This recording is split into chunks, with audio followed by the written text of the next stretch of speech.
High. আজ আজ একটা নতুন টপিক নিয়ে আপনাদের সাথে আলোচনা করব। আমাদের সামনে যদিও দুর্গা পুজো, শারদীয়ার সবাইকে শুভেচ্ছা জানিয়ে আজকে যে কথাটা বলবো সে বিষয়টা হচ্ছে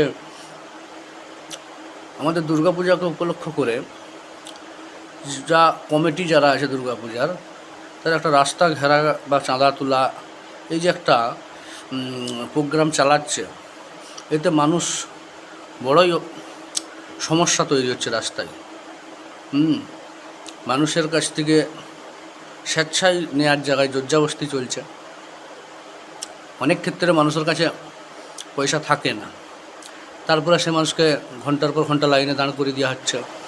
এইগুলো মানুষকে বিরক্তিকর অবস্থায় ফেলা হচ্ছে। যার জন্য আমি অনুরোধ করব সমস্ত পূজা কমিটিকে যে যাতে এইসব রাস্তা না ঘেরে মানুষকে বিভ্রান্ত না করে, যারা স্বেচ্ছায় দিচ্ছে তাদের কাছে নিন। অ্যাকচুয়ালি রাস্তা ঘেরা আইনত অপরাধ, এটা প্রশাসনকে দেখার জন্য অনুরোধ করব। এটা যেমন সবারই কানে পৌঁছায়, তার জন্য সবাই এটাকে বেশি করে শেয়ার করো।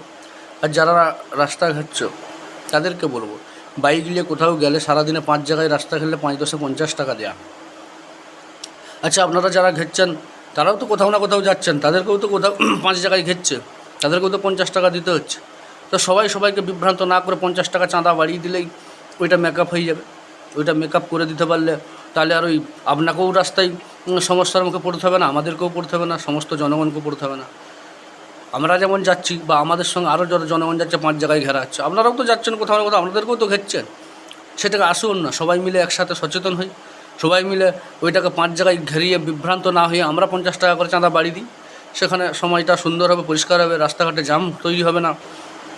কোনো আর্জেন্ট কোনো কাজ থাকলে সেটা আপনাদের কাছে যে আটকে যাচ্ছে, মানুষকে বিভ্রান্ত করা হচ্ছে। এটা অবশ্যই প্রশাসনকে বলবো, অনুরোধ করব যে এইটার দিকে একটু লক্ষ্য নজর রাখতে।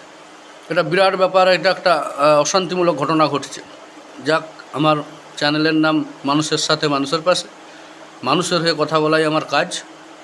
তাই এইটুকু সমাজ সচেতনমূলক কথা একটু তুলে ধরলাম। ভালো লাগলে শেয়ার কমেন্ট করবেন, সাবস্ক্রাইব করবেন।